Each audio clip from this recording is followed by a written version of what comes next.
ബലാത്സംഗ കേസിൽ ഹിരൺദാസ് മുരളി എന്ന റാപ്പർ വേടൻ ചോദ്യം ചെയ്യലിന് ഹാജരായി.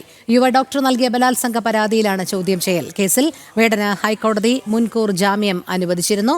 ജാമ്യ വ്യവസ്ഥയനുസരിച്ചാണ് ചോദ്യം ചെയ്യലിന് ഹാജരായത്. അന്വേഷണം ഇഴഞ്ഞു നീങ്ങുന്നുവെന്ന ആക്ഷേപത്തിനിടെയാണ് വേടൻ ചോദ്യം ചെയ്യലിന് ഹാജരായത്. തൃക്കാക്കര ACPയുടെ നേതൃത്വത്തിലാണ് അന്വേഷണം. ജിജീഷ് കരുണാകരൻ ചേരുന്നു. ജിജീഷ്, ബലാത്സംഗ കേസിൽ ഹിരൺദാസ് മുരളി എന്ന റാപ്പർ വേടൻ ചോദ്യം ചെയ്യലിന് ഹാജരായിട്ടുണ്ട്. പക്ഷേ പോലീസിന്റെ ഒരു ഒളിച്ചുകളി തുടരുന്നു എന്നുള്ള വിമർശനങ്ങളും ഇപ്പോഴും നേരിടുന്നുണ്ടല്ലോ. എന്താണ് വസ്തുത?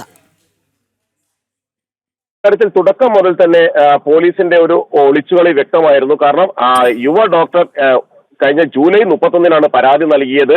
അതിനുശേഷം ദിവസങ്ങളോളം വേടനെ അറസ്റ്റ് ചെയ്യാനോ ചോദ്യം ചെയ്യൽ നടപടികളിലേക്കോ കടന്നില്ല. ഇതിനിടെയാണ് വേടൻ ഹൈക്കോടതിയിൽ മുൻകൂർ ജാമ്യ അപേക്ഷ സമർപ്പിക്കുന്നു. ഈ മുൻകൂർ ജാമ്യാപേക്ഷ സമർപ്പിച്ചതോടെ പൂർണ്ണമായും തന്നെ അന്വേഷണം മരവിപ്പിച്ച രീതിയിലേക്ക് പോലീസ് കൊണ്ടുപോവുകയായിരുന്നു. തുടർന്ന് ഹൈക്കോടതിയിൽ നിന്ന് വേടന് മുൻകൂർ ജാമ്യം ലഭിച്ചു. ഈ കേസുമായി ബന്ധപ്പെട്ടുകൊണ്ട് ആ മുൻകൂർ ജാമ്യ ഹർജിയിൽ ജാമ്യം നൽകിക്കൊണ്ട് കോടതി നിർദ്ദേശിച്ച പ്രധാനപ്പെട്ട വ്യവസ്ഥകളിൽ ഒന്നാണ് അന്വേഷണ സംഘവുമായി സഹകരിക്കണം, അന്വേഷണ സംഘത്തിന് മുന്നിൽ ചോദ്യം ചെയ്യലിന് ഹാജരാകണം എന്നത്. അതിന്റെ അടിസ്ഥാനത്തിൽ കോടതി തന്നെ 2 തീയതികൾ നിശ്ചയിച്ചു നൽകിയിരുന്നു. 9, 10 തീയതികൾ, അതായത് ഇന്നും നാളെയും അന്വേഷണ സംഘത്തിന് മുന്നിൽ, അന്വേഷണ ഉദ്യോഗസ്ഥന് മുന്നിൽ ചോദ്യം ചെയ്യലിന് ഹാജരാകണമെന്നായിരുന്നു നിർദ്ദേശിച്ചത്. അതിന്റെ അടിസ്ഥാനത്തിലാണ് ഇന്ന് 10 മണി മുതൽ വൈകിട്ട് 5 മണി വരെ നീളുന്ന ചോദ്യം ചെയ്യലിനായി വേടൻ എത്തിയിരിക്കുന്നത്. ഇപ്പോൾ ചോദ്യം ചെയ്യൽ തുടരുകയാണ്. തൃക്കാക്കര ACP ആണ് അന്വേഷണ ഉദ്യോഗസ്ഥനെങ്കിലും ഇന്ന് തൃക്കാക്കര അസിസ്റ്റന്റ് കമ്മീഷണർ നിലവിൽ ഇല്ലാത്തത് കൊണ്ട് തന്നെ CIയുടെ നേതൃത്വത്തിലാണ് ചോദ്യം ചെയ്യൽ പുരോഗമിക്കുന്നത്.